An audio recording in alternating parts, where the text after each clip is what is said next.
समरवीरच्या आजोबांनी छोट्या बच्चे कंपनीला नवीन चॅलेंज देऊन 1 दिवस झाला होता. आज समरवीरच्या आजी किलबिल ग्रुपमधील बच्चे कंपनीबरोबर गप्पा मारायला आल्या होत्या. आजी म्हणाल्या, मुलांनो, तुम्हा मुलांना आजोबांनी एक नवीन चॅलेंज दिले आहे. त्याप्रमाणे तुम्ही वागण्यामध्ये बदल केला आहे की नाही? सांगा बरं.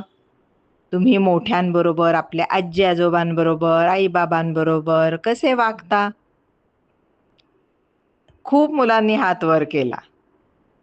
आजीने आरोहीला विचारले. आरोही म्हणली, माझ्या मम्माने मला छोटी छोटी बुक्स आणून दिलेली आहेत. तिला खुश करण्यासाठी मी आता रोज रात्री जेवण झाले की एक बुक वाचायला घेऊन बसते.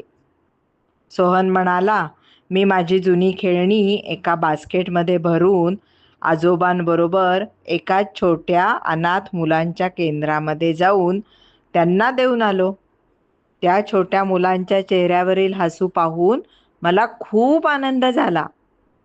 आता मी नेहमी ठरवले आहे की जी नवीन खेळणी मिळतील ती मी जपून वापरणार आणि माझे मनसोक्त खेळून झाले की ती खेळणी माझ्या या छोट्या मित्रांना नेऊन देणार. खूप जणांना बोलायचे होते आजीशी. आजी म्हणाली, आता आपण असे करूयात, उद्या सगळ्या मुलांनी थोडक्या शब्दामध्ये तुम्ही या 2 दिवसात काय काय छोट्या गोष्टी बदल केलेल्या आहेत त्या लिहून आणायच्या. तर आज मी तुम्हाला एक छोटीशी गोष्ट सांगणार आहे. एका गावामध्ये एक खूप प्रामाणिक लाकूडतोड्या आपल्या बायको आणि छोट्या मुलाबरोबर राहत होता.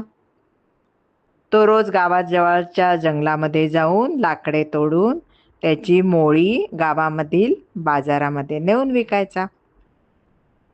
एक दिवस तो सकाळी उठून चटणी भाकरीची शिदोरी घेऊन जंगलाकडे निघाला. तळ्याच्या काठी असलेले एक वृक्ष झाडाचे लाकूड त्याने कुऱ्हाडीने तोडायला सुरुवात केली. तोडता तोडता लाकूड तोडायच्या हातून कुऱ्हाड निसटून तलावातील पाण्यातच पडली.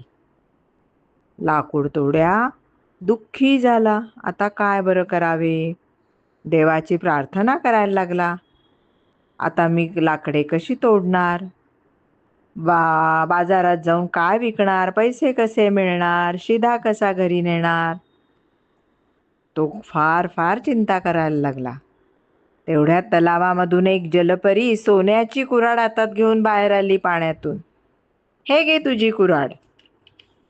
लाकूड तोड्याने पाहिले, तिच्या हातात सोन्याची चमचमती कुऱ्हाड. लाकूड तोड्या म्हणाला, देवी, ही माझी कुऱ्हाड नाहीये. मी ही घेऊ शकणार नाही. जलपरीने पुन्हा पाण्यात डुबकी मारली आणि एक चांदीची कुऱ्हाड हातात घेऊन बाहेर आली. पण लाकूड तोड्याने सांगितले, देवी, ही सुद्धा माझी कुऱ्हाड नाही. नंतर जलपरीने पाण्यामध्ये जाऊन लाकूड तोड्याची लोखंडाची कुऱ्हाड बाहेर काढली. देवीच्या हातातली आपली कुऱ्हाड पाहून लाकूड तोड्याला खूप आनंद झाला. तो म्हणाला, देवी, हीच माझी कुऱ्हाड आहे आणि ही तू जर मला दिलीस तर मला फार मदत होईल.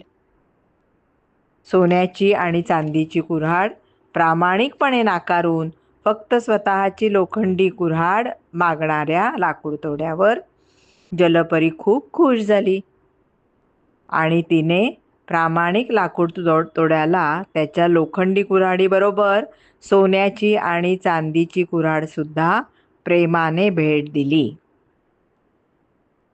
तर मुलांनो, या गोष्टीतून आपण काय शिकायचे? आजी म्हणाली, लोभीपणाने नेहमी कोणाकडून मागून घेण्यापेक्षा आपल्याजवळ आहे त्यातच जो आनंद मानतो त्याच्यावर देवबाप्पा नेहमी प्रसन्न असतो आणि त्याला न मागताही भरभरून मिळत राहते आणि त्याला नेहमी समाधान सुद्धा मिळत राहते.